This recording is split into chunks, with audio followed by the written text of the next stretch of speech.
Well, I think that when we approached this project as well, and I can't stress enough how much we really worked together with our Canadian counterpart.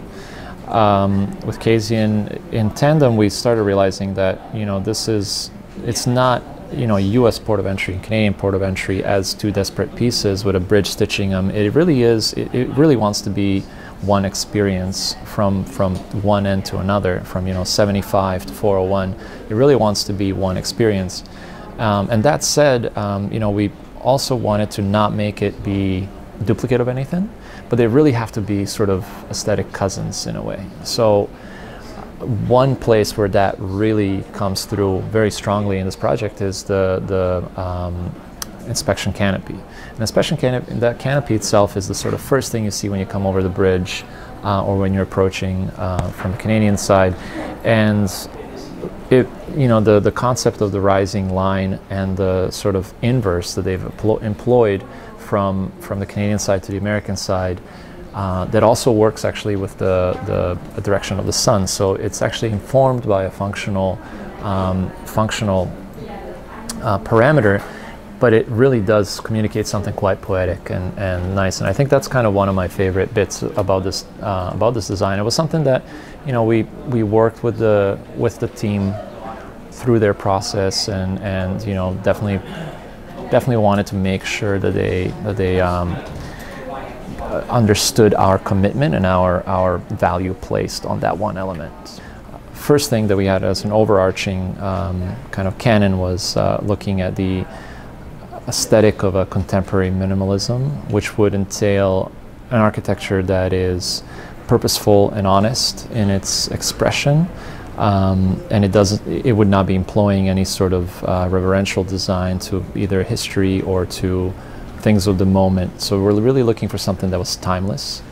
On the American side in particular, we had a sort of a challenge with that because we're dealing with very, very large buildings, very long facades, which are, you know, become difficult when you start thinking about the experience of a person as opposed to, you know, a truck or aerial experience. So when you're looking at it from a person point of view, you have to deal with the scale of these things and how do you break them down? How do you get into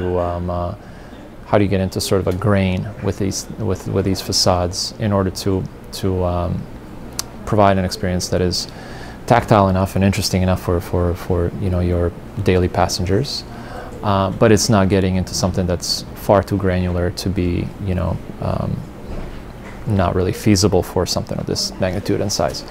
Yeah, that was the sort of big challenge, to find a balance between something that still speaks to the fact that this is a point of entry, and there are, you know, it is a security checkpoint, and, you know, all of those things kind of have to be there, but they don't have to be on the sort of surface on the forefront.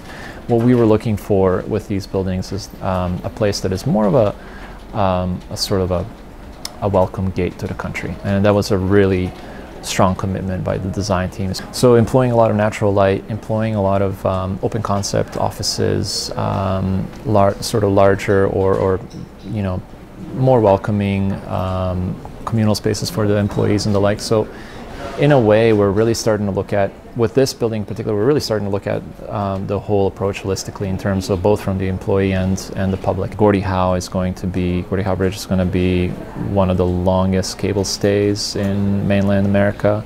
And it will be a statement, a design statement, also something that's going to dominate the skyline in the region, not just in Detroit or Windsor, but, you know, it's going to be able to be visible from, you know, from LaSalle to you know, pretty far afield. So I think that, you know, Detroit, the only reason Detroit seems to have this kind of stock of, it looks like an older city, quote unquote, right? And it has a stock of beautiful Art Deco buildings, is because of the economic hardship that we had through, you know, a certain period. But at the end of the day, I think there's something beautiful that happened in that. We missed a lot of really bad architecture being built. But at no time were we really sort of settling for anything less. And I think that, you know, design of Gordie Howe it's in that spirit effectively. So it's really pushing that forefront of design in the city. if we've done our job right, it won't be a style at all. Actually, if we've done our job right, it will be a building that will look good, 100 years from now, because it is supposed to be a 100-year-old building.